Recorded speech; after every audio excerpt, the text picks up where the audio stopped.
Welcome to the Armchair Fantasy Football Podcast. Here are your hosts, DJ Marcotte and John Soroyce. Enjoy the show.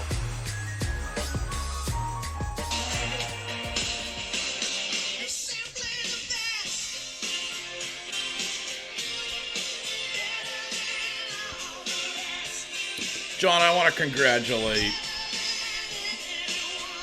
say it with me, the undeniable Kavorka of Patrick Mahomes. Patrick Mahomes. Yes, and his Kansas City Chiefs. As Jadena said, long live the Chief. He is simply the best. Ladies and gentlemen, I want to introduce you to your new GOAT. Mark my words, Patrick Mahomes and his undeniable Kavorka. Yeah, he's already got a good resume. League MVP last year, Super Bowl MVP this year. Stats are dominating right now. Sitting right on that throne, my man, right where he belongs. As the new GOAT in the NFL and more specifically in fantasy football, John. I have this power. Yes, Kavorka. Kavorka. That is Pat Mahomes all day long, baby. And every week they were down, and I knew Pat Mahomes would dig them out because that's what he does, because he's got that Kavorka code, John. And last night, his team failed him for the better part of that game. He was getting pounded. San Francisco was bringing that pressure. I think Nick Bosa alone got to him 12 times. He was sacked 4 times, and he would not give up. The undeniable and undying ember of Kavorka will always burn bright in Pat Mahomes, John. And that dude in the fourth quarter just said, okay, time to play, and made it happen. Most impressive thing is this is 3 straight playoff games, including the Super Bowl, or 2 playoff games in the Super Bowl. They were behind more than 10 points and came back and won every game. And let's be honest, as you like to say, Pat Mahomes should have been in the Super Bowl last year, were it not for a BS roughing the passer call that never actually happened, and the fact that they wouldn't give him the ball in the fourth quarter. He would have been in the Super Bowl last year, and he definitely would have beaten Jared Goff and the lowly Rams, but that didn't happen. This year, destiny, and that's what it was to me, John. Truly destiny came true and came to life with Pat Mahomes at the helm of the Kansas City Chiefs. And let's give Andy Reid some love as well.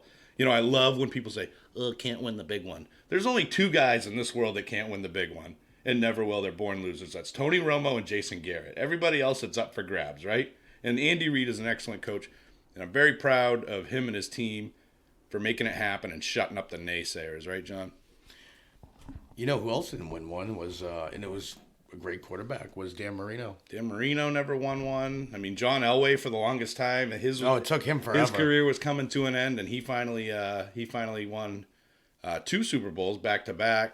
I mean, we could go through the list. Boomer Esiason was not a great quarterback, but a really good quarterback throughout the years. He never won one. So many quarterbacks. Pat Mahomes has done this, John, in his second year as a starting quarterback. So when people jump on my case about saying, I want to introduce you to your new GOAT, well, talk to me in 10 years when I'm right and he's got more Super Bowls than Tom Brady. I'm just saying. I'm not saying. I'm just saying. I've seen a lot of football, and so have you, John.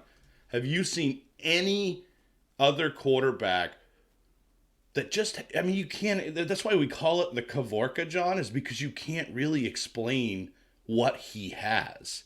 It's magical. Have you ever seen anything like it? When you think he's about to go down, he makes that, like he made a spin move on Bosa last night that you thought he was going to get sacked right there. He made that spin move, threw it outside the pocket. Sometimes he doesn't even see it. I just throws the ball, times it right, and the guy is, I don't even know how to explain it. He's got an arm. Obviously a leader out there. If you watched any of the pregame, he was hyping up his team and everything.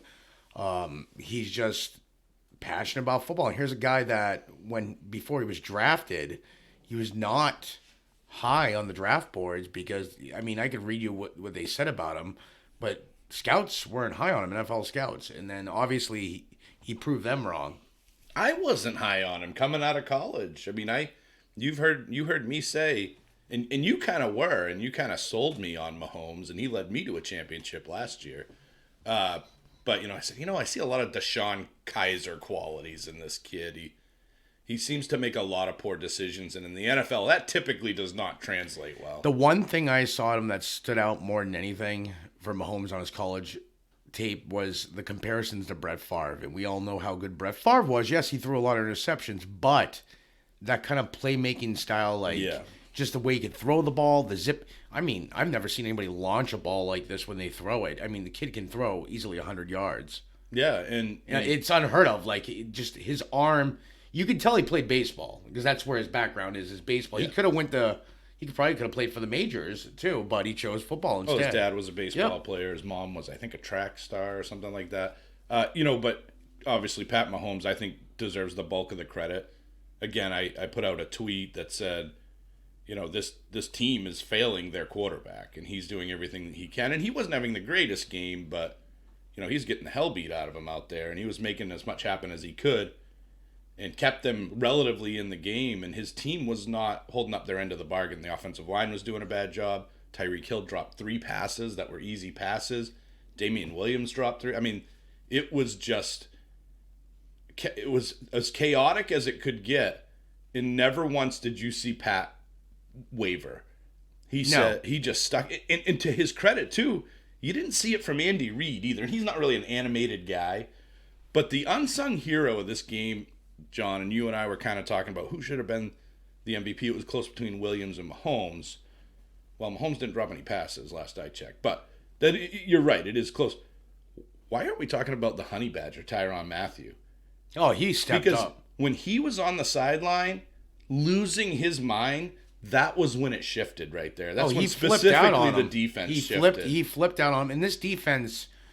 I know they were one of the worst last year, but they also changed their defense coordinators. And if you don't, most of you should remember who the defense coordinator is. Steve Spagnuolo. He coached the Giants to 2 Super Bowls. Guy is a defensive genius. They came from behind. He's also the guy who shut down the Patriots that year. They were scoring 51 points a game. Yeah. So he kind of watched. I mean, I shouldn't say kind of watched. He devised a plan against this offense, and he held Garoppolo pretty well in check. And they give up a few big plays, but that's part of the game. But overall, this defense was not the same defense we've seen in the past, giving up 30, 40 points a game. They've tightened up a lot. They have a really good pass rush. They've got a really good secondary. They could not stop the run through most of this game, and it was getting a little ugly. But they stopped it when they needed to. They did. And you know what? Jimmy Garoppolo did a great job in this game, I thought. You know what? It all came to a halt in the fourth quarter. But that's what happens when you play Pat Mahomes. And then on the other side, you have a largely one-dimensional offense. I actually think Garoppolo outplayed my expectation for him in that game in the first 3 quarters. I mean, he was surgical. I didn't expect them to have over 200 yards passing. So I figured... I wanted the game to be a shootout, but after I started watching, I'm like, they're actually both playing defensively well. Remember they used to the game that was Cincinnati. I don't remember what Super Bowl number it was, but it was Joe Montana and the 49ers against the Cincinnati Bengals in the 80s. And it was a very similar game, and it was actually Montana, surprisingly, that came back in the end and won the game. But it was like a 20-17 finish. And a lot of experts and historians say that it was the greatest Super Bowl of all time. I don't know how you can't put this one right up there with it in terms of competitiveness, in terms of excitement, edge of your seat type of action. I mean, especially the last 8 minutes of this game, you go from you're like, oh, the only way the Kansas City Chiefs have a chance if they score a touchdown quick and that big play to Tyreek. Yep. At the end there. You know what I'm saying? Got him down to the 30. Yep. That basically set him up, and then, next it's a touchdown. But this kid Mahomes, man, just to get back to him, he's like Shazam, the superhero. Like he's a mix of all these gods put together. And when I look at Mahomes play, he's got the poise of Tom Brady. He's got the football IQ of Peyton Manning. He's got the clutch ability of Joe Montana. He's got the balls of Brett Favre. He's got all of that. Well, I don't know if you saw last night during the Super Bowl, Sam Fran was so confident at one point that Lynch came down to the field, and I think he was going to start to congratulate, and that's when it shifted. And I'm not blaming it on Lynch. I'm just saying. And I've said, act like you've been there before an awful lot, you know. And a lot of times I say it to Patriot fans because they kind of don't always act like they've been there before, and they've been there many times. But act like you've been there before. When you watched the sideline in San Francisco in the third quarter, they were celebrating a win. There's no question about it. The way they were conducting themselves, they were celebrating a win. And then you looked at the other side, and Kansas City was laser focused. Oh, and it showed in the fourth quarter. You saw, like you said, Tyrann Mathieu flipping out on the defense after he gave up that last touchdown, saying, "Come on, we're better than this." He's throwing his helmet. I mean, he was mad, and I don't blame him because they let up a touchdown they shouldn't have, and then on top of that, I mean, they were trying to stay in this game, and let's not forget that even if a team is up by 15 or 20, Mahomes has showed that he will give everything at the end to come back, and that's what happened here. San Fran got complacent and thought they had the win, and because of that, they let up points. I mean, it was just they should have, if they played like they did in first, second quarter, it would have been a different game, but they didn't. I mean, it's happened before. It happened last year in last year's Super Bowl. We know that. Let's try to forget. Well, not last year, the year before. I was gonna say that last year's Super Bowl. I will say though, you mentioned last year's Super Bowl, which was the Rams pass. Patriots and Rams, the lowest rated Super Bowl in over 10 years. I think we're going to see some big ratings on this Super Bowl, John. Even the halftime show people are talking about. I didn't really pay attention to it. By the sounds of it, I probably should have. It was good. It was good. It all depends. I thought they did a good job. To me, it depends on what type of music you listen to, but the biggest thing that people are arguing about that it was offensive because they were wearing gimpy clothes. You know what? It's part of the act. Well, Janet Jackson wasn't wearing any clothes at all at one point. Ding, ding, ding. So, but that was a simpler time, John, where we weren't putting our magnifying glasses up to our eyes to find the most offensive. Oh, what am I offended about today? Oh, let's just chill out, people. Relax. They're beautiful ladies, and they did a good job. Hope my wife's not listening. But no, it was a great Super Bowl, man. One of the best I can remember. And Pat Mahomes, guys, I'm telling you, he is the future GOAT. You mark my words on this. And John has known me for a long time, and he's known that I've been an advocate. I am the advocate for the undeniable Kavorka of Pat Mahomes, and I will continue to be. And I am loving what he brought to the table last night. Aren't you glad I sold them to you? And then, well, that was the other thing I was going to mention is John and I are both huge advocates for Pat Mahomes, and we both had him and traded him. So, yeah, which, I mean... But that was a different time, too. Yeah. Even though it wasn't that long ago. It was the quarterback... The value of a quarterback is rising once again. What do they say to you at the end of this season, a fantasy season, not this season, was that I'm not going through what I did last year. I want a top quarterback. I'm not going to sit here and wait because, especially after this year, the year of the backup quarterbacks, the year of the failing quarterbacks, you need, if you want to succeed in fantasy football, you need a top 5 gem. Well, and you have top 3. In our keeper league, you have first overall pick. And if you don't take one there, you're probably not going to get one the way that they're going in that particular league because definitely the value is rising for quarterback. In the tiers, if you look at the tiers, teardrop is so huge. It's a huge drop, especially in terms of consistency, which we're going to talk about today. But yeah, no, just to put a bow on the Super Bowl, it was a great game. I was very excited. I predicted 35-17 Kansas City. I wasn't that far off. No. Nobody's giving me credit for I that said either. 38-35. Well, you went high, and given how San Francisco came off that Green Bay game, that just shows how bad Green Bay is as a team, dude. They have some really good talented players, but they don't play like a team. Can you imagine if it was Green Bay, Kansas City? This game would have been lopsided. One would think. Kansas City just have a hard time getting their motor running. I will say this, though. And again, just to go back real quick on all those quarterbacks I mentioned that Mahomes takes a little bit of a piece of, how many of them were down double digits? What is it, 3 straight games in the playoffs? None. And came back to win. None. Usually it's one game. Yeah, that's unheard of. Yeah. I do want to say this before we start going into the show aspect. 49ers, you have nothing to hang your head low about. No. For a team that was, I think 4-12. I'm just throwing it out there. I don't know the exact the record the year before. I thought it was 2 wins. John's probably right at 4. Yeah, they had backups. They had people like C.J. Beathard. Lynch and Shanahan have done a tremendous job of changing this team. I also and put that flipping them around. I put that out on Twitter too, by the way, And- at Armchair Kingpin for me and at John2977. And I will tell you this, that their future is bright. They're going to be very competitive. They are missing a few, I think, things, but nothing major. But I think they've retained most of their players. And I think because of that, they're going to be competitive again. Dude, I'm telling you, like, I started seeing some stuff about, people are so dumb, dude. Andy Reid just won a Super Bowl, and what's the first thing we do? Oh, Kyle Shanahan can't win the big one. Oh, Kyle Shanahan's a lifelong choker. You just saw the guy that waited 20, 30 years to win a Super Bowl, and the first thing you people are going to say is that somebody else can't win the big one. That is the dumbest thing I've ever heard in my life. Unless it's Tony Romo or Jason Garrett, then it's legit. But other than those two guys, that's the dumbest thing I've ever heard in my life. Shanahan is still young enough to win plenty, so there's plenty of time. It would not surprise me at all if there's a rematch next year in the Super Bowl. And that's hard to do, but I can guarantee you the Chiefs are going to be there. They're both playoff bound, no matter what. I think. Yeah, let's chill out on Kyle Shanahan. This dude isn't a flash in the pan like what's his face over there in LA with the Rams. What's that clown's name? Sean McVay. Yeah, Sean McVay. He's not a flash in the pan like Sean McVay, who makes it to the Super Bowl, gets embarrassed, and then never to be seen again. That's my prediction. Not John's necessarily, but that's what I'm saying. Kyle Shanahan's doing it year in and year out, and this team gets better with each passing year. And let's not forget, look at the team that John Lynch has assembled here. Here's a guy with no GM experience. Debo Samuel. I know, but Nick Bosa. I mean, and he gets Richard Sherman, who everybody thought was dead and gone and buried. And Sherman's the old Sherman now. Big Sherm. They drafted Buckner. They called him crazy. Exactly. It's just Fred Warner. All these people he got, they were like, oh, these guys are good. Right. Sherman at the end of his career. When you got Tevin Coleman, it's why do you need another running back? And they had one of the best running games in the league.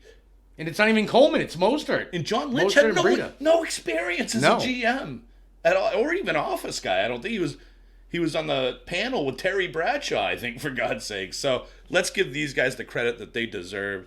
Let's not forget how competitive a game this really was. I know the score doesn't really indicate it, but if you were watching the game, it was that last minute touchdown was the nail in the coffin. The one Damian Williams broke for like 30 or whatever. So thank you to the Chiefs. Thank you to the 49ers for going out there and busting your rear ends and getting your heads taken off for our enjoyment and our entertainment. Because let's not forget that's what it is. Those guys are out there putting their bodies on the line for a lot of money, but still for our entertainment. And boy, did they ever entertain. So if you don't know, you should know. This is the Armchair Fantasy Football Podcast, the one and only working class podcast, and we are the Blue Collar Ballers, John and DJ. And John, what are we talking about today? So we're gonna get into some news first. Why don't we do that? So there's a little bit of news. News you haven't heard. I'm not going over every award, but we will go over some. Well, you got to go over this one. I mean, well, he just ruined that. No, he wasn't in Lamar Jackson. Although he was not in the Super Bowl. I'm sorry, Miss Jackson. He didn't make it to the Super Bowl. Lamar Jackson. But we got to give Lamar some love wins here. most valuable player, and he wins it unanimously via the Konami code. Excellent job. How can you deny him win MVP? I mean, I know Christian McCaffrey had a great season, but what Lamar Jackson did, break a rushing record that's held for at least 20 years. Yeah. On top of that, look what he did passing-wise. Guy had over 50 touchdowns. You can't deny. I know McCaffrey had a good season, and it's something that's unheard of because only two other players have done it, but Lamar Jackson did something nobody ever did. The rushing record by a quarterback. Well, yeah, I guess that's a record. That's what a record does, I guess. So, I mean, I know there was a lot of talks, and it's hard not to say Christian, but now you start comparing. Hold on. Don't even go there, bro. Christian McCaffrey in a dime couldn't win that team 5 games, so I don't even want to hear about Christian I'm not McCaffrey. Even defending them. I'm defending Lamar Jackson. Good, thank you. Because I know there's McCaffrey truthers out there. Yeah, they use McCaffrey a lot, and he got a lot of stats, and it didn't win the team a darn thing. But that's how you got to compare it. Yeah. How valuable was the team? If he was valuable, then they would have made the playoffs, but they didn't because of him. They had a bad strategy. Lamar Jackson, if he was not there and did what he did, they would have never made the playoffs. They would never have gotten as far as they got. They would never have gotten the number 1 seed. That's why he's the most valuable player. Even Pat Mahomes missed some games. Nick Bosa was electric, but you couldn't really compare anybody to Lamar Jackson this year. You just couldn't do it, and he earned that award. So you said he looked mad. Yeah, I was watching NFL Honors. He just Maybe he couldn't find the quarter that he was looking for. I don't know. I mean, He's a humble guy when he speaks anyway. He doesn't seem cocky to me, but he just seemed. I'm watching him, and he just looks like he's mad. I don't know why. He's kind of got that face, that furrowed brow, I guess. But yeah.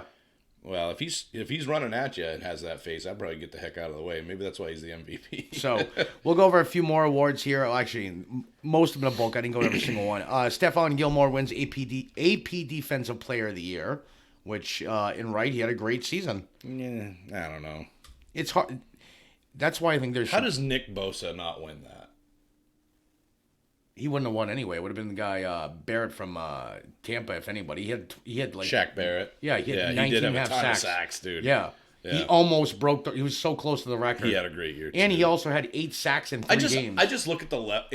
Gilmore had a great year. Don't get me wrong. I know you guys are thinking I'm banging on the Pats right now, but I just look at the level of competition that he faced, and then look at the level of competition some of these other defensive players faced. I mean, you look at T.J. Watt. Exactly, yeah. So anyway, that's why he did deserve it, but I thought it was a much tighter race with that award than with like the MVP, for example. That's why I think it should be. You should have a secondary award, and you should have a defensive linebacker, lineman. Did you know what see? I'm saying? By the way, we're going to talk about Josh Jacobs kinda here, but did you see the commercial with him? No. That was the best commercial. And to me, I watch commercials now in general, not just Super Bowl ones, but it seems like obnoxious is in. Like every commercial is like overly obnoxious, and I don't understand this trend that we're in. But Josh Jacobs had this great commercial. It was like a Kia commercial. How did I miss it? So he's driving a Kia, and he's like, if I could talk to like the little boy me, what would I say to him? And then like all of a sudden the little boy version of him is in the passenger seat, and he's talking about, you know, you're going to grow up poor, but if you keep working hard, good things will happen. It was just really, I would look it up on YouTube or whatever, and it was a really good commercial. By far the best one I saw yesterday, which wasn't saying much. But anyway, Josh Jacobs kind of tied into some of the news today, right? Yeah, so a lot of people thought, including myself, And me. Josh Jacobs should have won Offensive Rookie of the Year. Wrong. It was Kyler Murray. Yeah, I think that's the quarterback bias, I guess you can call it, because he didn't deserve that. We're going to talk about consistency with Kyler Murray. If you add what he did for passing and rushing, I can see why they kind of stood that ground with him, why he should have been Rookie of the Year. But Josh Jacobs, don't forget, also missed 3 or 4 games, or I shouldn't say like 3 or 4 games total. He missed like 3 games, and then he also left games early. Imagine if this kid played a full 16-game season. Imagine if his usage in the passing game is what it should have been. I mean, No. That's what I'm saying. But I think Josh Jacobs got robbed here. I'm not saying Kyler Murray had a horrible year, but I just think deep down, I would have put AJ Brown ahead of him. I would have put McLovin ahead of him, dude. Like I didn't see how Kyler Murray. I don't know. He was just way too inconsistent. He had some games that were just dreadful. So let's say Lamar Jackson had like 4 dreadful games. Would we be giving him MVP right now? Maybe, but I don't know. We'll talk more about the consistency. I disagree with that one there. Ryan Tannehill named AP Comeback Player of the Year, which awesome. He had a great. Don't draft him next year though. You're gonna regret it, guys. Don't do it. Stay away. He may not be the quarterback. Yeah, either. he might be Brady. Could be. Yeah. We'll talk more about that. Heard too. they got some pretty good schools down there. Brady's looking at enrolling. Brady's putting his kids in private school, y'all. They're not going. He's not checking out the school systems in Tennessee. John Harbaugh wins Coach of the Year, which he had a great season. Yeah. I think. McDermott won it last year, didn't he? I'm fairly certain McDermott won it last year. McDermott did a great job this year, too. He did a great job this year as well, with a lot less talent, I think, than Harbaugh had. But I can get down with Harbaugh. Do you have any other guys that you might think might have earned that award a little bit? I think Shanahan. Yeah. Because why he flipped the team completely around. It was dreadful. But Harbaugh kind of did too. His team wasn't great last year, but then again, it was his team, so he flipped his own team. Yeah, but they were so close to making the playoffs last year. This year, San Fran wasn't even a playoff contender last year, and this boom. You don't think it was Jason Garrett?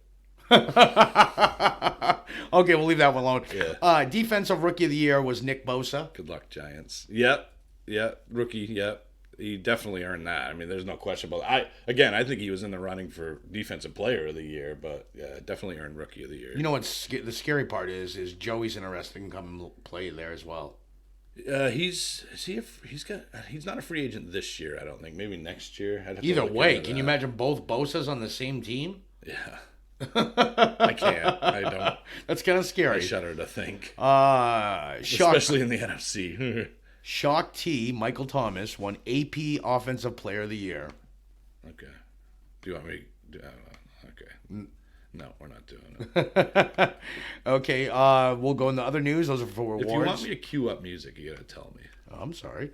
Vernon Davis is set to retire. He is fantasy irrelevant. So the only thing that looms behind that is possibly Jason Witten is interested. No, not Witten. I'm sorry. Greg Olson, who is pondering retirement, is interested in signing with the Redskins. And I think that's a Ron Rivera tie there. But it's not definitive yet. So I would not. And even then, is he going to be fantasy relevant in Washington? Figured I'd set it up there. Boy, you are a big Shock T fan. Congratulations, Shock T, on your... what did he win again? Offensive Player of the Year. Because nobody could stop him this year. He was Humpty Humping all over the opposition. All right, sorry. I was a little off cue. Okay, two two things. Or like way off cue. Two things left for news. Super Bowl hangover. Cowboys are likely to franchise Dak. Franchising him would pay him $26.9 million in 2020. Again, we looked at the cap space, and Dallas had like the Fourth most, was it? Fourth most with the. So I feel like they could franchise Dak and then pay Amari. To me, I would have done it the other way around, paid Dak and franchised Amari, but I'm not really economics savvy type of guy, so I'd probably be talking out of me arse. But I mean, I don't think Dak will hold out with a franchise tag because deep down, if they don't franchise tag him, and I know they got the fourth most space, but you're talking about a lot of people that have to be re-signed on that team, and if they want to keep the talent they have, Amari Cooper, Dak Prescott, Byron Smith, I mean, there's more. I think Smith is gone. I do too. Yeah, I think he's a casualty. And I'm telling you, man, it would not blow me away to see Tyron Smith cut. It would not blow me away. I don't want to see it because he's excellent, but he gets paid an awful lot of money, and I don't remember the last time he's played 16 games. Their backups are amazing, though, too, on the They're line. good. Leo They're not Collins, Tyron Smith. Yeah. And left tackle is, I mean, It's an anchor. Well, and a lot of teams would, I think every team would tell you it's the second most important position on the team outside of quarterback. But I don't know. I just get this funny feeling. Wait and see. So, last news is for you Patriots fans, Brady they're offering, the rumor has it, around $30 million for Brady. For Brady, he says it's not about the money, it's more about the weapons than the money for him. $30 million a year, to be clear. Yep. But wait and see. There's also been talks, and this is all rumor. Hearsay, nothing definitive yet, but the Pats are looking into adding some weapons. Possibility of them going after Hunter Henry. There was names that were thrown out. Kenny Golladay. Greg Olson is not the answer. No, Greg Olson wasn't on that list. Hunter Henry was on that list. Ebron was on that list. I thought Greg Olson wanted to sign with them or something. No, Redskins. Oh, okay. My bad. He can sign with the Pats, Redskins. But Rivera ties. Okay. So, but also with that news is Raiders are expected to pursue Tom Brady in free agency. How many victory laps am I going to take this year? You know, I put that in there for you because I know this you wanted is to such hear a that. great year, man. If Brady ends up in Vegas, you know, Garrett got fired. The undeniable Kavorka of Pat Mahomes won the Super Bowl. I added rings to my collection this year. I mean, it has been a good year, John. The only thing that was missing was Dallas winning the Super Bowl, but we knew that wasn't going to happen with Garrett. I just hope that Pat lets Dak win one or two over the next 10 years, and then, you know, I could probably retire, man. It was great. Good. Stuff. More for me. Yeah, well, you know. I'm getting old. You're younger than I am. I don't think age matters much in terms of fantasy football prowess. It's not like you're running 40s out there or anything. No, but it's my lack of memory. It's your brain power? Brain power's starting to go down. Yeah. I noticed the other day when I couldn't find my keys. We know, John. We know. And guess where my keys were? In your pocket? No, my hand. I have done that before. With like my cell phone, I'll have my cell phone. Where the hell's my phone? And then I look at it, it's in my hand. There's a Seinfeld bit. Like if ever I can't find my wallet in the morning, I do the Morty Seinfeld. My wallet's gone. My wallet's gone. All right. Anyway, like I said, Super Bowl. Okay, off to our topic. Let's talk about consistency, John. You know, consistency is important in life. It would be nice to routine is good. Routine is often good in work. And that's no different for a football player. And it's definitely no different for a fantasy football player. One of the qualities I like in a player is consistency. So what we're going to do is we're going to kind of buzz through consistency rankings as opposed to actual rankings and where players finished and situations that look a little off to us, anything where the disparity is pretty large. So we'll start with quarterbacks. And one of the guys I looked at, John, Jameis Winston finished third overall in PPR rankings. His consistency rank was 14th. So we talked about this before where a guy like Jameis, and specifically Dan in our league, was like, Jameis Winston's a fantasy stud. And while he may be, in terms of the final stats, when the final tally happens, he may be, but in terms of consistency, this dude can lose you a lot of games. What's your take on Jameis Winston as a starting fantasy quarterback? He gives you kind of the big numbers at the end of the day, but when it matters every week, and let's face it too, he could lose you a playoff week because of his inconsistency. And I'll give you an example. Week 16, John, he scored 11 points. To me, Winston is a high upside boomer bust pick. Like, there's times I've seen, I don't remember what matchup it was earlier in the year, but Winston had a supreme matchup and he threw 5 picks in that game. And it was a great matchup. Yeah. Yes, it was. I think it was. Was it the Dolphins? I don't remember. All I know is it was one of the best matchups of the week, and Winston flopped. He faced Houston in Week 16, which is a pretty easy matchup for quarterbacks, and he scored 11 points. He played a dying Jacksonville Jaguars in Week 13 and scored 10.72 points. Played Carolina, who had struggled against the pass. He got 12.1 points against them. In the other game against Carolina, he got 13.22, so they kind of had his number this year too, John. So yeah, there's some matchups that were pretty prime matchups for him. And of course, Atlanta in Week 17, which doesn't really matter because if you play in Week 17 in the championship, you're kind of dumb. But but he scored 14 points there and what was kind of a plus matchup as well. So Jameis Winston's just a guy I avoid, John. I don't know if you're on the same page with me there.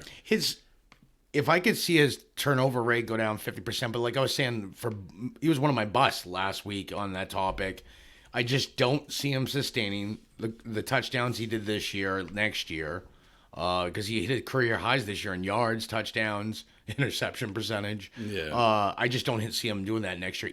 Even if he is with Tampa Bay, I don't see that. Right. So he's likely, in my view, to be more inconsistent. So stay away from famous Jameis. I think his consistency rankings will go down even more. Yeah. And if you're streaming quarterbacks, it's okay to have Jameis as one of them. But even so, like we said, you put him in a plus matchup and he disappoints. And I mean, those are the worst situations on the planet. So another guy, John, that I was looking at on consistency rankings, Kyler Murray came in at 7th overall for PPR rankings. His consistency ranking, John, was 16. He had games in single digits, folks. Against Pittsburgh in Week 14, 9.96 points. Against the Giants, John, 6.96 points. And he had some other clunkers, too. Against New Orleans, 10.1.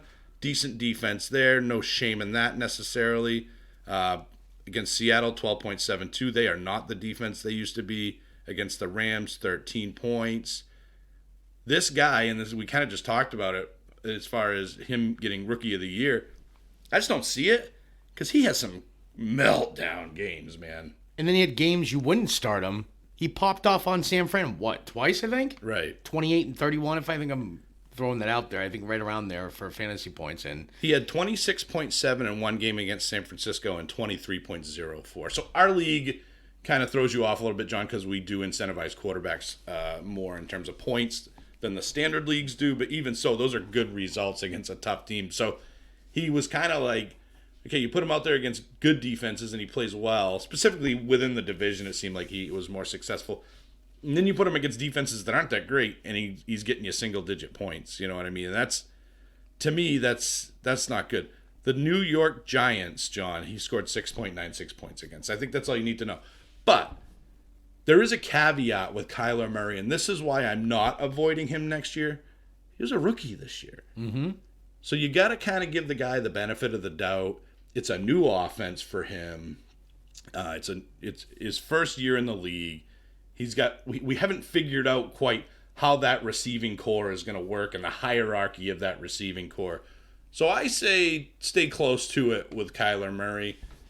Rookies are generally inconsistent. I think we get spoiled sometimes with rookies that come right out of the gate and are great. But would you agree that Kyler Murray is somebody to keep an eye on? Yeah, I mean, it's his rookie year. It's a whole learning curve for him. And not to mention, he has to form that bond with his receivers.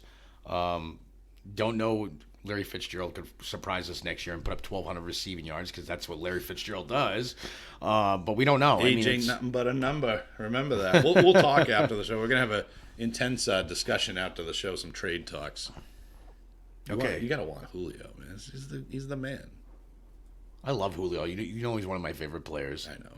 Anyway, next up, your boy, John, the current GOAT who's now handing the baton over to Pat Mahomes, Tom Brady, ranked 12th overall in PPR rankings. Let me tell you guys, 12th this year is probably 18th to 20th in some of the peak years for a quarterback.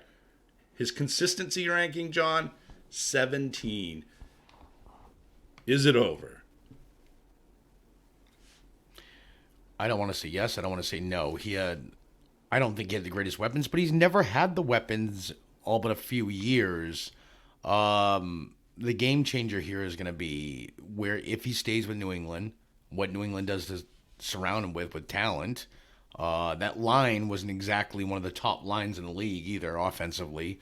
Or if he goes to another competitor, I mean, it's hard to tell what he's going to do. But at his age, you can't deny what he's doing though either. I mean, yes, it's not great, but Are you ready for this? Yeah. 8.54 against Philly. One of the worst secondaries in the league. 11.3 against Dallas. 12.92 against Cincinnati, bro. Cincinnati. 14.84 against Miami. I mean, we got 3.7 against Buffalo. And I get Buffalo's a good defense, but 3.7, bro? Come on now, child, please. What is going on here with Tom Brady? And, of course, against the Jets, 11.96. I am fading Tom Brady unless he lands in a situation that I feel like is really tailored toward him. And I think that's what he's doing in free agency. And you mentioned it's not about the money, it's about the weapons. And if he does land in a situation like Las Vegas, which is where I predicted him to go, I might be less likely to even have any interest in him at all. But if he goes to a team like Tampa, John, now I'm interested. And is that kind of where you're at with him? Or? Yeah, like I said, it depends on where he's going. Tennessee would even actually be a decent fit there. I mean, they have one of the top lines in the league. Tennessee would be a great fit too, yeah. Yeah. Corey Davis, A.J. Brown. Well, Derrick Henry would... If he resigns, which I think he will, Derrick Henry. You can't expect Brady to go out there and get the 40 touchdowns anymore. I'm sorry. He's going to be a game manager at this point in his career. If you can get 25 touchdowns out of him, 25 to 30, and like low interceptions, like 5 or 6, then that's a good year for Brady at this age. I would not even expect to even think about 40. 40 would be nothing but pure upside if you can get that out of him. Yeah. But it depends on the offense. Very situational for him. Yeah, to me, Tennessee would be a great fit because of all the weapons there. If New England somehow managed to snag Amari Cooper, okay, yeah. I'm interested again. Yep. But Brady at this point, at this stage in his career, needs to be built around him with specific guys that fit his style of play. One thing that they should have got for him this year, they didn't, and it hurt him badly, is he needs a tight end. He does, and he, I don't even think, I'd like to say he needs like a good X receiver like he had with Moss, but I don't even think that's part of his game anymore. I if you look at N'Keal Harry, it's just not part of his game. I think if he had a Jonnu Smith this year, a tight end. Which he does have that with N'Keal Harry, by the way. But yes, a tight end would help. And Hunter Henry is the kind of guy I think is tailor-made for him. Yes. Yeah. Not Jimmy Graham, for the record. Jimmy Graham too old. Highest paid tight end in the league right now until he gets cut. Has he been cut yet? Not yet. It's probably going to happen this offseason. Okay. So, moving on to my good old pal, the number 10 ranked Aaron effin Rodgers, ranked 18th, John, in consistency. He had some clunkers here. He had, again, Dallas, who It's a better defense than people give them credit for, but 9.42 points against the Dallas Cowboys. He had 9.46 against San Fran. Nothing really to squawk at there, but 11 point. This was the game where I lost my flippin' mind, John. It was the first week of the playoffs, and this piece of bleep gave me 11.4 points against the Redskins. I mean, how does that even happen, dude? This guy is done, bro. I don't care what anybody says. I stand by it. We saw it against San Francisco in the playoffs. He doesn't even look like he wants to be out there.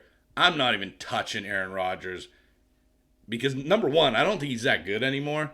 Number two, he's so inconsistent, man. Like, he gives you 43 one week and then 9.46 a couple weeks later. It's just, I'm not rolling the dice on this guy. Are you? All depends on what talent comes there. I mean, he's had some talent, John. He's had Devontae Adams. We act like Devontae Adams is a schmuck. He's a top 3 receiver in the league. And Equanimeous St. Brown is an immensely talented kid. So is MVS. Geronimo Allison's a steady Eddie guy. You know, maybe a tight end upgrade would help, but they don't really. He doesn't really throw to the tight end. No, it's easy to blame it on the receivers, but I saw Rodgers miss a lot of guys this year. I was unfortunate enough to own him. I thought he was the missing piece that I needed on my team, and he was actually the guy that destroyed me this year in the keeper league, and I will never forgive him for that. So hard pass for me on Aaron Rodgers. I wouldn't take him at his ADP if that's what you're asking. As a bargain basement, as a backup quarterback, yes. I don't want him as my starting quarterback. I don't want him at all. By the way, yeah, but that's what we... Come on, it's like Derrick Henry. As good as a season Derrick Henry had, I can't sit there. I still can't take what he's done to me in 2 years. Even this third year when he popped off, I still cannot take him. He's on my shame list. Maybe that's part of it, but don't forget, guys, I gave you legitimate evidence when I broke down Aaron Rodgers and the decline that he has experienced over the last couple of years. So it's real and it's not spectacular. How old is Rodgers? I'm curious. 34? Oh God, you got ask me these questions on the spot. He's 36 years old. Ooh, older than I thought. Yeah, okay. Dude, he's no spring chicken. I'm telling you, the decline is here. It's here. You know who else is still here? Who? Ryan Fitzmagic. This guy just seems to creep into our show with surprising stats every so often. He was ranked 16th overall this year, John, in PPR points. 9th overall in consistency rankings. And you don't, for me, when I think of the name Ryan Fitzpatrick, the last thing I think of, John, is consistency. What about you? Are you a truther for Ryan Fitzpatrick? I just think he gets better as the year goes on. I mean, he didn't look great at the beginning of the year, lost the job to Rosen, and then came back with just a fire under his butt, and he played really good, actually. But he was very consistent after looking at his stats. I mean, and he had injuries, John, to his receivers. Like Preston Williams is. I'm telling you guys, he's going to be on one of our sleeper shows coming up here because Preston Williams, he's all that in a bag of chips. Let me tell you, I love this kid. But if you look at Fitzpatrick's year, John, he had 7 startable games and 5 that kind of weren't. But he had none that were really in the middle there, and he only had 1 game that he was considered not. That wasn't really added into the equation here. So he wasn't terribly consistent. He was kind of between him and the next guy ahead of him, Goff. There's actually a pretty big drop off, but it's just fun. I mean, we're not drafting Ryan Fitzpatrick. We're all picking him up off the waiver wire if we're desperate, But it's just interesting to see that he's in that that wheelhouse of the top 10 for consistency. It's always good to see good things happen to Mr. Ryan Fitzpatrick.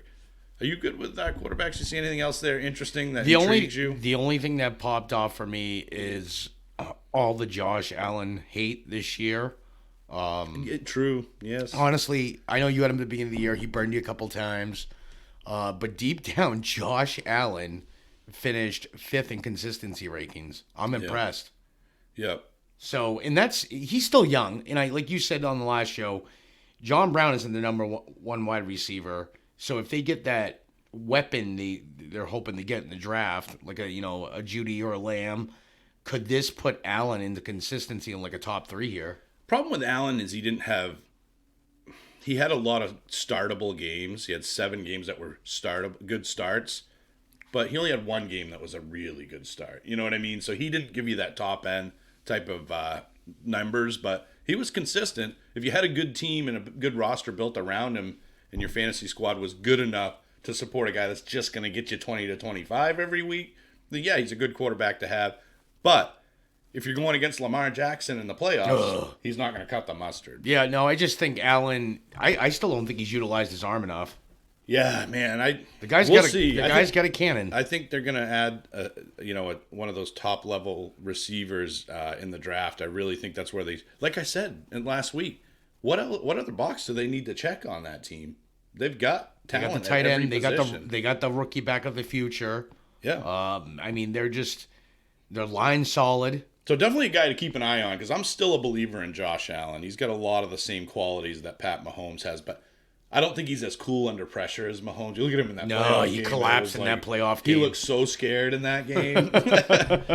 Anyway, we'll move on to the next group of guys, the running back position. One cool thing about this, and it doesn't really stand out in terms of the difference between consistency and actual rankings, because he's pretty close, but Ezekiel Elliott did finish 3rd, John, in overall rankings, but number 1 in consistency. What do you think of that? Does that surprise you? It's eye-opening because you hear everybody say how bad Ezekiel Elliott's having bad of a season. I think it's our expectation because we know what he can do. But if you look at consistency throughout his career, I mean, other than the year he missed some games because of suspension and all that, and even the year he had suspension, he's been a very consistent player. And imagine this is with Garrett as a head coach. So I'm interested to see what McCarthy does to him or helps him get better, because I think he's still, he puts up the points. I think the offense gets better, which just at least keeps Zeke at the same level. I don't think you're going to see him go down in terms of stats, but yeah, Zeke's the guy that does it year in and year out and never seems to get the credit for it. And I still don't think we've seen Ezekiel Elliott's best season, because the years that he's got a lot of receptions, he doesn't have a lot of touchdowns, and then that kind of has bounced back the other way this year. So I think the best is yet to come. I think next year he'll see a lot more goal line touches. He didn't see that a lot this year. I hope so, because he's my keeper for life, man. For life. That's my dude right there. You got any dudes? Is Aaron Jones one of your dudes? No. Because I got some bad news, bro. No. I got a little bit of bad news for you Aaron Jones owners. The good news is he did finish number 2 in PPR rankings, and that is wonderful, and I'm really happy for Aaron Jones. The bad news is consistency ranks they're kind of like a crystal ball, John. They kind of lead to the future. And one of the specific things I look at with consistency ranks, John, is the fact that it's all about usage. It's not necessarily about consistent points necessarily. I look further into it and look at it as a consistent usage type of thing.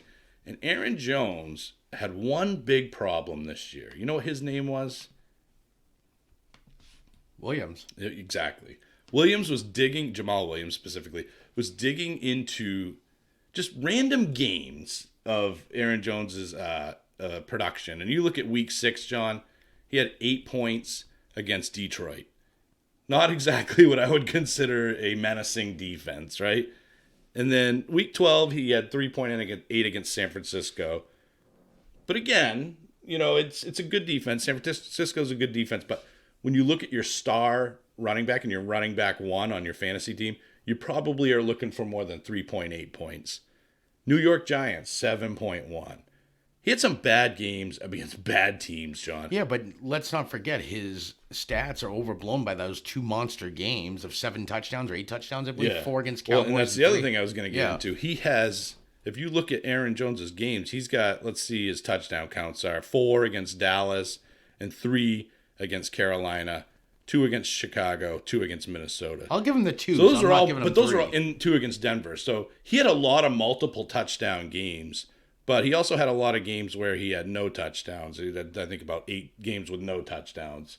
So that's concerning to me. And if Aaron Rodgers decides, you know what, I am tired of handing it off at the goal line, and I'm going to start being the diva that I am deep down inside, that could affect Aaron Jones even more. And a lot of times you don't see offenses repeat performances. You know what I mean? The game changes so much. I don't like the outlook for Aaron Jones. He's not consistent enough for me. And then we also talked about regression that I think he's going to have. I agree. You got anything else to add to Aaron Jones? I am not an Aaron Jones believer. Okay. Speaking good. of... Are you a believer in Saquon Barkley?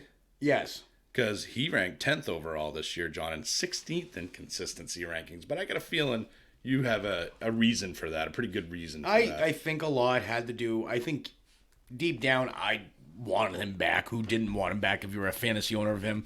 But he rushed back way too quick from this injury, and it clearly affected him. He was not himself till, week 12, week 13, when he started playing the cuts, everything. You just noticed a different player, Barkley, near the end of the season. It really, John, wasn't until the last 2 weeks of the season where you saw the real Barkley come back, the real Slim Shady, so to speak. He had the last 2 weeks of the fantasy season, I should say. Week 15, 30.3 points. Week 16, 43.9.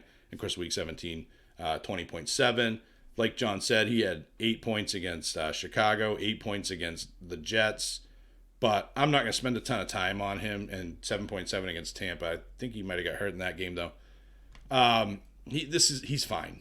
We talked about it before. We're not going to spend a ton of time on Barkley. He came back too early. It was clear that he was still hurt. And when he started to get healthy, he started destroying teams again. And I think it's as simple as that. I wouldn't look any further into it. Chris Carson, John. Chris Carson ranked 12th overall in PPR rankings and 6th in consistency. I know. Eye-opener, isn't it? Kind of. I stand by what I say. Chris Carson was getting all of the workload, so I would think he'd be consistent. But definitely provided some consistency this year. Maybe next year we'll see how it shakes out in terms of who's going to eat into the share in that backfield. Nobody, you know what? It may not be Penny. He may not be ready. It may not be Homer. Carson might have another year next year like he does this year. I don't think so. That's just my opinion. And I think I've got evidence. I've given enough evidence to back that up. I think Carson will start the year off in the doghouse due to the fumbles. Yeah, 7, dude. His fumbles were bad. That's cost him. It actually cost him playing time near the halfway through the season, because that's when obviously a coach is not going to keep starting a running back that keeps fumbling, cost them points or turnovers and all that. So I have a feeling it might turn into a committee next year. I think it's going to be 60-40, if not 50-50 with Penny and Carson here. But wait and see how he heals from this injury. Should be fine. But James White. You want to talk about James White, your boy from New England? He's got a ranking of 18, John, in PPR rankings among running backs, but 10th in consistency. He had 11 games, John, that were startable games, good games, as they would say. One great game and only one bad game. So a pretty good year for James White in terms of consistency. A great guy as your RB3, I would say. I wouldn't trust him as an RB2. No, that's why I said RB3. Plus, we don't even know what's going on with Brady here. He will take a dive if Brady's gone, I think. Yes. He will take a huge dive. He's a binky. There's no doubt about it. But he provides this kind of level of consistency year in and year out. If Brady is there, there's no reason to not go after him. He's still putting up these numbers after a career year for him the year before. To be top 10 after, putting up a career year, I'll take it. You won't see that kind of consistency 2 years in a row. No. Because he had to be, I don't know, I have the ratings in front of me, but he had to be in close to the top 5 last year, I would say, with consistency. Surprising, who's in the top 10 here and can improve these numbers. Can I guess? Go ahead. There's 2 people, actually. Alvin Kamara. Yep, that's one. Who's the other? Leonard Fournette. Yes, correct. Yeah, those guys, and I think people had this misconception, John, that Fournette wasn't consistent. He really was. No, he really was. And not only that, he finished higher in rankings than he did consistency slightly. He finished 7th overall in PPR rankings for running backs. So Fournette, there's no reason, especially with the same head coach at least, maybe a slightly different offense. But there's no reason to think Fournette won't give you the same production next year. Can you remember? I remember us talking about Fournette before the season started. Remember what I said to you? He's going to be involved in the passing game more. I love that upside. If even he gets 4 to 6 targets, which he was consistently getting, can you imagine if he had the touchdowns this year? He would have finished probably in the top 3, if not top 5. Yeah. In scoring wise, I'm not saying consistency. If they gave him some goal line carries, which they did not no, very I at think all. he had like 3 or something. Yeah, it was ridiculous. awful. He needs, if his red zone usage goes up, he's honestly right now he's a great buy low candidate, very buy low candidate. What about Kamara? Do you think his needle goes up or down next year? Because I can tell you, I'm not asking you that to counterpoint with you. I legitimately don't know. I don't know what to expect. If I had to form an opinion now, I say it goes up because I think Drew Brees stays.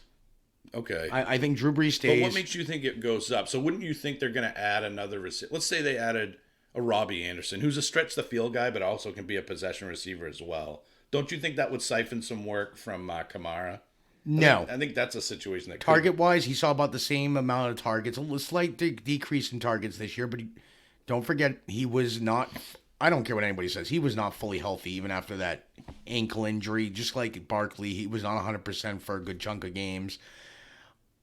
Jared Cook is going to lose the targets here more than anybody. And let's be, Traquan Smith, Ted Ginn, all of them, they're not being used at all. Gin and juice. So I think Kamara's the number 2 receiver here, even with a number 2 coming in. I think he will be utilized more next year, and I think that they made that mistake this year is they fed the ball to Michael Thomas because why not? Nobody's gonna cover him. Why not? Just keep using him, and then. If that's how it gets game, I think this year was more game script. Michael Thomas was just not covered this year, or if not, he just caught everything in sight, which he did. I think Kamara will be used more. I think Thomas now, after being in the league as long as he has, especially after this year, he's going to gain that respect. He's going to get double teamed next year, and I think Kamara will benefit off of it. And lo and behold, moving on to wide receivers, Michael Thomas is number 1 in PPR rankings as well as consistent. Oh, he was. Rankings. I don't even know how to. He had an amazing season, but no with those numbers, there's going to be regression. But I still think he has safe floor. Look at his rookie season; he still has. He's going to be a stud. Yeah, there's no doubt about that. Chris Godwin, I think he'll be a stud. I'm a big advocate for Chris Godwin, as everybody knows. He did finish number 2 overall. By the way, you know who number 3 was in PPR rankings? Julio Jones. I just wanted to throw that out. The ageless Julio Jones.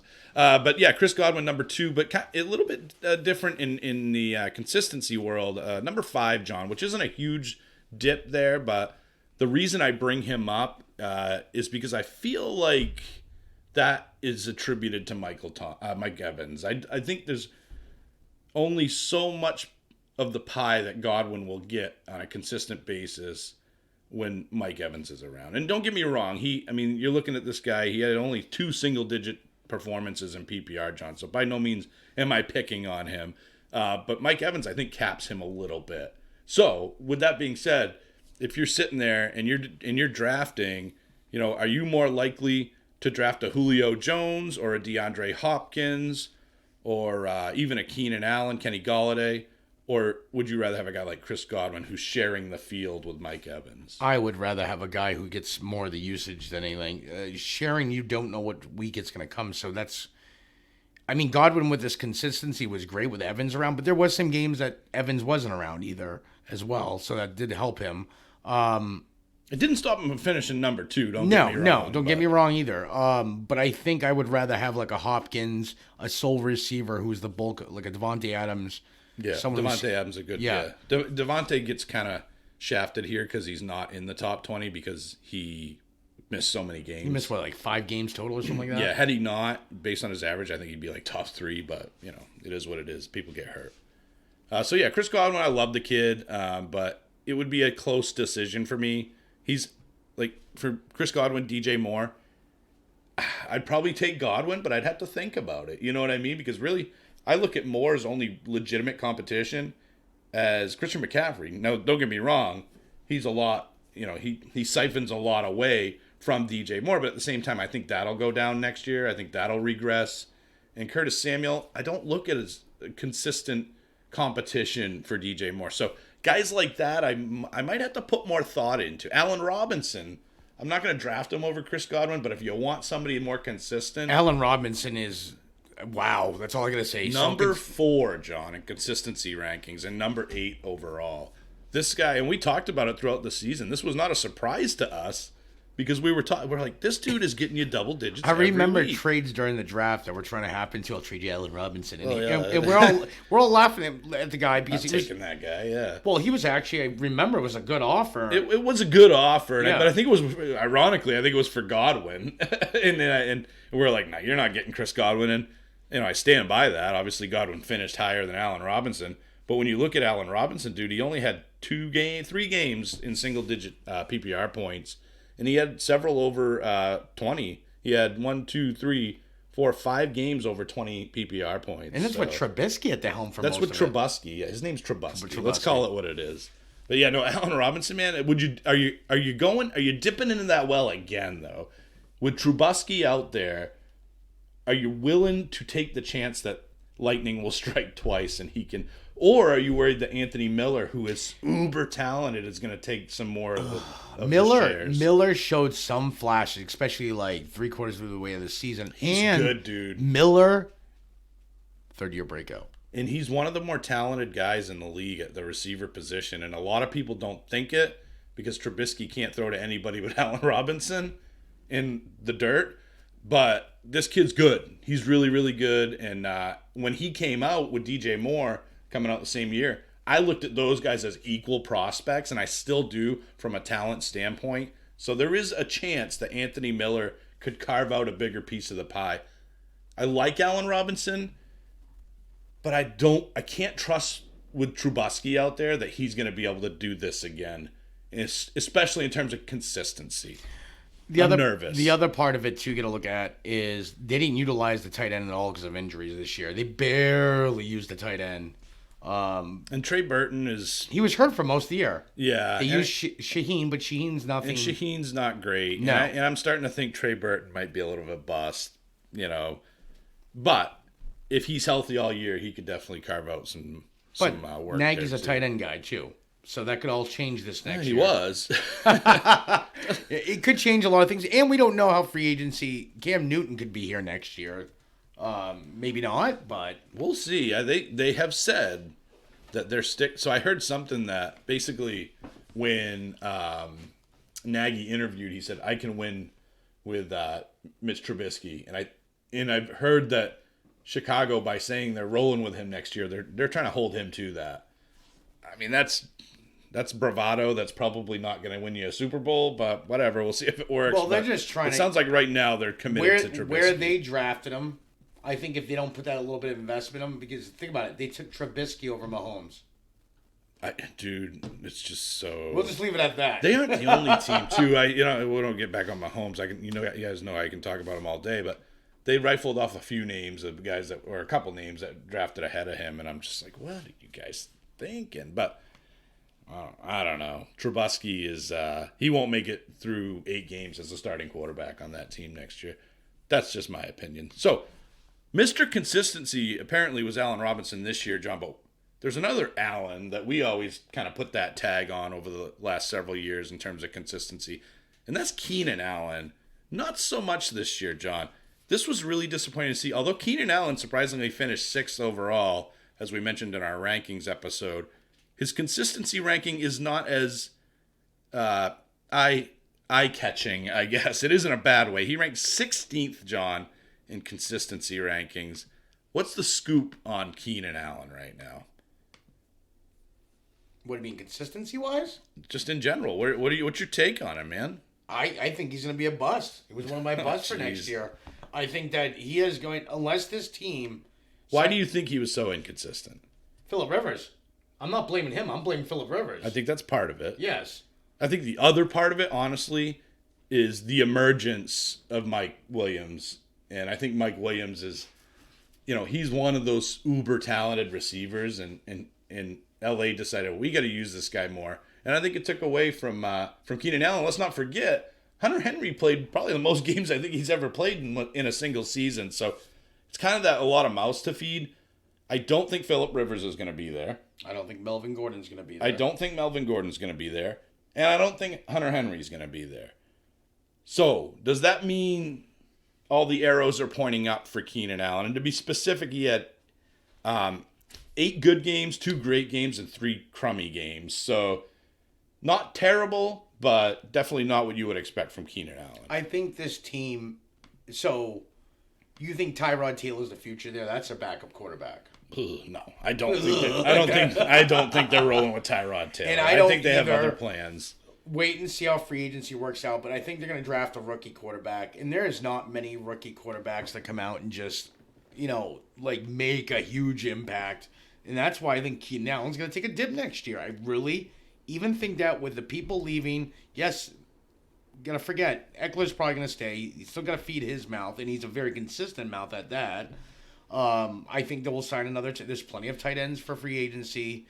I still think he ends up busting because what's going to happen is LA is either going to sign a horrible veteran quarterback or they're going to sign a rookie quarterback and start him. That's too early and it's going to kill him. But that's my take. Yeah, I have a pretty good outlook for Keenan Allen next year. I think he's going to have a good year. You look at the situation this year, dude. 5.8 against Denver, 5.3 against Pittsburgh. Those are pretty good secondaries right there. 9.8 against Miami is a little concerning. 7 against Green Bay, not great. But at the second half of the season, John, 16.6, 21.1, 18.8, 13.3, 18.9, 11.6, and 23.2. So he was on the rise. I think Keenan Allen's going to be fine. Just a rough year for him. And like you said, John, just a rough year for Rivers. Just a rough year for that team as a whole. I don't know that it's going to be any better next year, but I think they'll probably be playing from behind a little bit next year, depending on who their quarterback is. That could help them, too. And I think that helps Keenan Allen as well. Another guy on the list, John, another Patriot, Julian Edelman. This is a real positive. He finished 7th overall in PPR rankings, John. He finished 3rd in consistency rankings. This dude, we were just talking about, Julio Jones' age. This guy, if I'm not mistaken, is like 35. 35, 36. And he's still getting it done out there, dude. He had 10 games that were good games. He had 1 game that was a great game and then 4 that weren't so great. But yeah, he just does it year in and year out. And it doesn't, to me, look like he's slowing down at all. That's the crazy thing about it. Looking at his season this year, dude, he's had, again, we need to be reasonable and look at the level of competition that New England played this year. That's a filter that I'm looking through a lot when I look at their season and the teams that they played against. But he had some tough games. He had Buffalo, 7 points against them, but that's a really good defense. He actually struggled a little bit against Miami in week 2 with 9.2 points. But after that, he kind of just went back to the same old Julian Edelman, 20.3, 13.7, 27.5, 16.9, 14.9, 17.3, 21.9, 24.3, and then a little dip against Cincinnati with 2.9. Might have got hurt there, I'm not sure. And then I don't think he did, but maybe just a bad game. And then Buffalo, 14.2. And again, against Miami, he seemed to struggle against them, 5.6, but that was week 17. So ironically, it was like the easy matchups that he kind of struggled against. So I don't know if that meant Brady spread his wings a little bit more, but Edelman did what Edelman does, and I don't see any signs of him slowing down, John. I think he's effective. Brady leaves, definitely. I don't think so. You don't think so? I don't think so, because I think if Brady leaves, I truly believe Belichick is going to really revise that offense to a more college-style offense that I think has intrigued him for a long time. We talked about what type of quarterback could they get in there. I kind of half-jokingly, and I wasn't really joking, with Taysom Hill. Put a guy like Taysom Hill in there. You don't think Julian Edelman would excel in a college-style offense with a quarterback like Taysom Hill? Absolutely, dude. I like Julian Edelman, and I think the best thing about Julian Edelman, John, next year is he is going to be a year older. So guess what? Price goes down. So he could be a really good value next year. Anybody else in the receiver category that you're looking at? I know you mentioned Tyler Lockett a little bit earlier. Yeah, as many games we thought he put up duds. He's still finished, 4, 5, 6, 7, 8, 9th in consistency rankings. Yes. I had that right here. I could have told you that. Which is very impressive. Especially there was games he just gone, like not even there. I know. He literally, I think he had a goose this year. Like, He had a couple gooses. Was it 2 of them? I know he had a couple games that were really bad. But that's the thing. He finished in the top 10 for consistency, and I think that's still going to change, though. I think we can't deny that DK Metcalf is going to be an NFL threat. We saw it this year in his rookie year. Rookies will always get better as it goes on. I can't see him going backwards. Metcalf finished in the top 5 for red zone threats. I think Metcalf is going to eat into Lockett next year. I don't know why you're trying to damage Lockett's persona. He only had 1 goose, but he did have 1 game that was 2.2, which might have stuck out in your mind against Arizona of all teams. No, maybe that's what it is, But this is Lockett. This is the Lockett that we've known to grow and love, is a guy that's going to have a couple of goose egg games, but he's going to have enough of those big games that's going to kind of buoy that, like 40.2 against Tampa Bay. He had 32 against New Orleans. But yeah, while he did finish in the top 10 in consistency, John, a lot of it was because of those big boom games that he did have. He's not a guy I look at as consistent. I don't care where he lands on this list, to be honest with you. You know who I do like and who I do consider really consistent is a fella that you might know, and that a guy that I talk about all the time, John. He's one of my future stars. He's going to be, as I've said, a superstar in this league. Who do you think I'm talking about? Deebo Samuel. Who? Deebo! Better tuck my chain in right now. Uh-oh. You hear that? I think he's coming.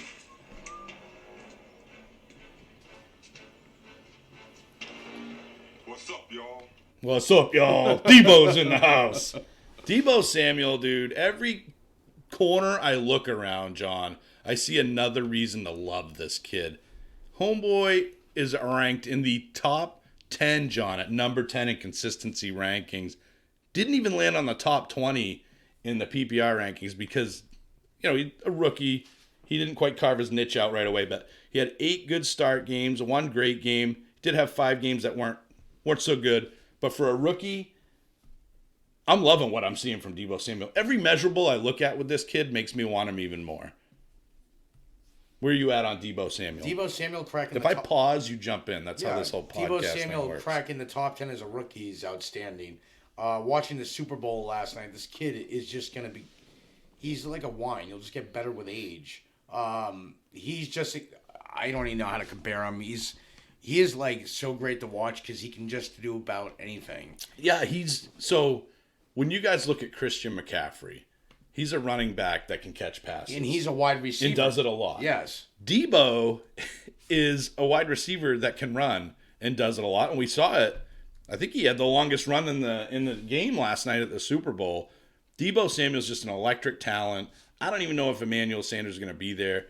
You know me, I like to go with my gut. My gut tells me we're going to see Emmanuel Sanders in New Orleans, but I don't have anything to back that up. But if Emmanuel Sanders is gone, John, holy guacamole. Now, if you look at the first half of Deebo's season, he had a few games in single digits up to week 9. He actually had 5 games in single digits. But after that, he only had 1 game in single digits in week 15 against Atlanta with 4.7. Every other game was in double digits. 19.2, 21.4, 13, 14.1, 15.9, 15.9, and 24.5. And that's in his rookie season. I don't think there's a third-year leap for Deebo, bro. I think there's a second-year leap. He might be... He's one of those players that, I know we always say the myth of third-year leaps. I don't think it's going to happen for Deebo. If Emmanuel Sanders goes... Okay, let's count Emmanuel Sanders this year. Most people would say Emmanuel Sanders is the wide receiver 1 there. Or if you want to count Kittle is the wide receiver 1, then Emmanuel Sanders, then Deebo. So Deebo finishing in that top 10 for consistency as the third option in that offense. I really think he's actually the number 2 weapon in that offense. Sup, y'all? Not Sanders. I agree. Well, you got to put Kittle ahead of him. But Kittle might end up being the number 2 as much as I love Kittle. I'm telling you. I think Sanders... Now that I think about it, I thought he was going to be their wide receiver 1, you know what I'm saying? I think they used him as a decoy honestly, for Samuel. It made Samuel better with Sanders out there. Maybe not a decoy, but it definitely drew some attention away from him, him being Deebo Samuel, and it allowed him a little bit more opportunity because opposing defenses can't just focus in on him. You know, they gotta pay attention as well to Emmanuel Sanders. Who knows if Sanders is going to be there next year? I'm guessing he probably wants to be, given that they were so close in the Super Bowl. I think he's going to go. And I think you're going to see the emergence finally of somebody that sat all year because he was hurt. I think Jalen Hurd will be that. Jalen Hurd, Kendrick Bourne's there. They got a lot of talent. They do have some talent. And they're young, too. You know who else has talent? DJ Moore. This guy, I'm looking at his stats right now. He literally only had 2 games, John, all season with single-digit PPR points. DJ Moore ranked 16th overall for receivers in PPR, but ranked 7th in consistency rankings. That's with a lot of targets going to Christian McCaffrey. But other than McCaffrey, it was the DJ Moore show. This is one of those guys, John. I talk about Deebo Samuel.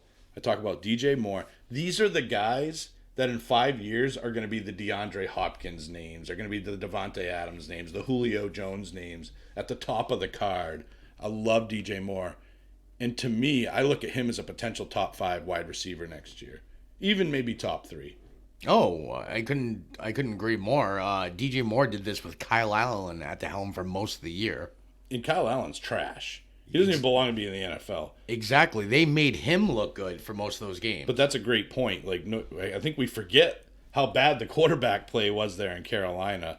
And DJ Moore made it look, well, let's say, I guess, easy. He had 9 really good games, 1 great game, 3 not so great games. 2 of those were the single-digit performances. But by and large, when you look at the situation in Carolina, DJ Moore was great. And it can't go any worse. It's only going to get better, I would think. That's what I would think, too. And with Olsen gone, Ian Thomas is a young tight end. I think he'll get some targets there. But I think that target share, I think, will be spread back out to DJ Moore and obviously McCaffrey and Curtis Samuel. But if Cam Newton comes back, I still think number 1, number 2 are Moore and McCaffrey. Symbols can be our McCaffrey Moore, however you want to put it. But they're going to get the bulk of the targets on this team. Yeah. You got anybody else in the realm of wide receiver that you're interested in? Not really. All right, we're going to finish it up with tight ends here. And honestly, there's not a lot to talk about here. One of the things that I found interesting, John, was Evan Ingram ranked 18th overall in PPR points for tight ends. And that's largely because he missed a lot of time. Unfortunately, he tends to do that a lot. But the good thing about Evan Ingram is he actually ranked 12th in consistency. So he was much higher in consistency than he was in the actual rankings. And what that tells me is he didn't play enough games to get him into that upper echelon. But what he did play, that he was pretty darn consistent. So does that intrigue you about Evan Ingram? I guess that's question number 1. Question number 2 is, where does he land next year? Is he even a Giant next year? I can't see him getting a huge free agent contract here. Ingram has had a past history of being injured. I think it's the smartest move he can make is to sign with the Giants and get a decent amount of money. Because they're going to pay him decently, but he's not going to get that Travis Kelce, George Kittle money. I think he stays with. I think he remains with the Giants. He resigns with the Giants, and he's got a good role there. He goes to someone else. We don't know how much his role is going to change. He won't get the money based on that he cannot stay healthy for a full 16 games. But in the 8 games he played, John, he only had 2 games with single-digit PPR points, and he also had 2 games over 20 points, and one of them was nearly 30. So this guy has the upside. Again, I have always said Evan Ingram to me is a similar talent on the field to Aaron Hernandez. He's got the size, he's got the speed, he's got the athleticism, and he can catch. And you don't often find that in one guy, in one tight end. Blocking ability, not so great. Yeah, that's where he's more. But he's not out there to block. You know what I mean? So I think that might hinder the amount of snaps he gets because they're probably not going to have him out there on run blocking plays.